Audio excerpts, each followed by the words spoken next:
Hi good evening dear friends. ఇప్పుడు మనం ఒరిస్సాలో కోణార్క్ దేవాలయంలో ఉన్నాం. ఉదయాన్నే పూరిలోని జగన్నాథుడి దర్శనం చేసుకుని పూరికి 35 కిలోమీటర్ల దూరంలో ఉన్నటువంటి ఈ కోణార్క్ సూర్య దేవాలయానికి ఇచ్చేసాం. మీ అందరికీ తెలుసు, ప్రపంచంలోనే అతి ప్రాముఖ్యత కలిగినటువంటి దేవాలయంగా ఈ కోణార్క్ దేవాలయం గుర్తించబడింది. ఇక్కడ సూర్య భగవానుడి తాలూకా దేవాలయం ఉంది. అయితే చారిత్రాత్మకంగా చూసుకుంటే దీనికి 2 రకాలైనటువంటి చరిత్రలు ఉన్నాయి.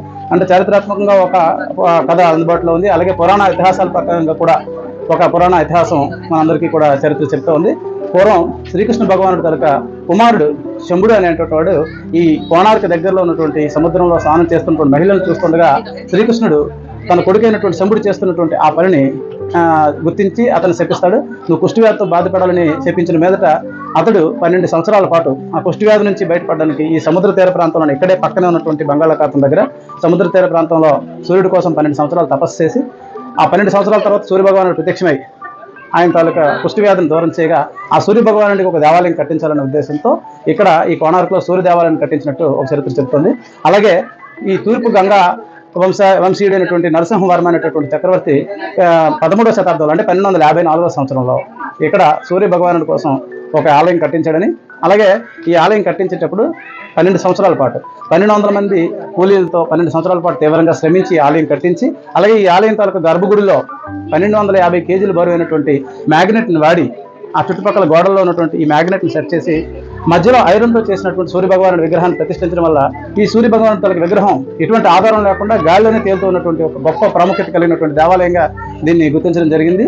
ఆ సూర్య భగవానుడి తాలూకా ఐరన్తో చేసినటువంటి సూర్య భగవానుడి విగ్రహానికి ఒక వజ్రపు కిరీటంతో దాన్ని అలంకరణ చేసిన మీదట మొట్టమొదట ఈ ఒరిస్సా ప్రాంతంలో పడినటువంటి సూర్యకిరణాలు ఆ వజ్రమైన కిరీటం మీద పడి అది దగదగ మెరిసి చాలా అద్భుతమైనటువంటి ఒక ప్రత్యేకత కలిగినటువంటి దేవాలయం.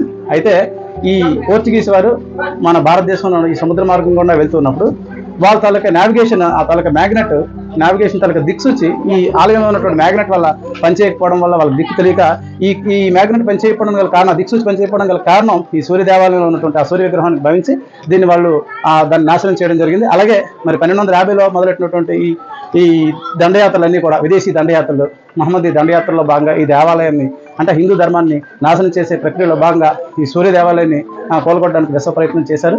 ఈ కోణార్క్ అంటే అసలు కోణ-అర్క్ అంటే ఈ పూరికి కోణము అంటే ఈశాన్య దిక్కు అనమాట. ఆ ఈశాన్యంలో ఉన్నటువంటి మూలలో ఇది ఉంది కాబట్టి, అలాగే అర్క్ అంటే సూర్య భగవానుడు అంటే పూరికి ఈశాన్యంలో అర్క్ సూర్య భగవానుడు ఈ మూలలో ఉన్నాడు కాబట్టి దీనికి కోణార్క్ అనేటటువంటి పేరు వచ్చింది. అయితే దీనికి ఈ సూర్య భగవానుడు ఆలయంకి చాలా ప్రసిద్ధి చెందినటువంటి చరిత్ర ఉంది. ఎందుకంటే ఇక్కడ ఉన్నటువంటి ఈ దేవాలయం ఒక సూర్యుడు అంటే 7 గుర్రాలతో లాగుతున్నటువంటి ఒక రథము ఇక్కడ మనం చూడొచ్చు. రథం ఆకారంలో దేవాలయం డిజైన్ చేయబడింది. ఈ రథం తాలూకా చక్రాలు కూడా మొత్తం 12 జతల ఫోక్స్ని కలిగి ఉంటాయి. ఈ ఫోక్స్ అన్ని కూడా అంటే 12 జతలు అంటే 24 ఫోక్స్ కూడా 24 గంటలు సూచిస్తాయని, ఈ 7 గుర్రాలు కూడా మరి వారంలో 7 రోజులు సూచిస్తాయని చెప్పబడుతుంది.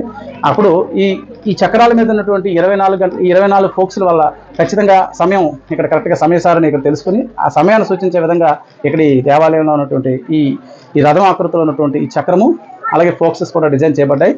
అలాగే ఈ ఆలయాన్ని గుర్తిస్తూ భారతదేశ ప్రభుత్వం ఏం చేసిందంటే 10 రూపాయల నోటు మీద కూడా ఈ సూర్య దేవాలయంలో ఉన్నటువంటి ఈ చక్రం 24 ఫోక్స్లు కలిగినటువంటి చక్రాన్ని కూడా ముద్రించిన సంగతి మనందరికీ తెలిసిందే. కాబట్టి ఈరోజు పూరి జగన్నాథుడి దర్శన అనంతరం ఈ కోణార్క్ సూర్య దేవాలయాన్ని మనం సందర్శించి ఈ దేవాలయం తాలూకా విశిష్టత తెలుసుకోవడం పూర్వజన్మ సుకృతంగా భావిస్తూ మీరందరూ కూడా తప్పకుండా పూరి జగన్నాథుడి దర్శన అనంతరం కోణార్క్ సూర్య దేవాలయాన్ని కూడా దర్శించుకుంటారని తెలియజేస్తూ మీ అందరికీ నమస్కారం. శ్రీనివాస్, విజయనగరం.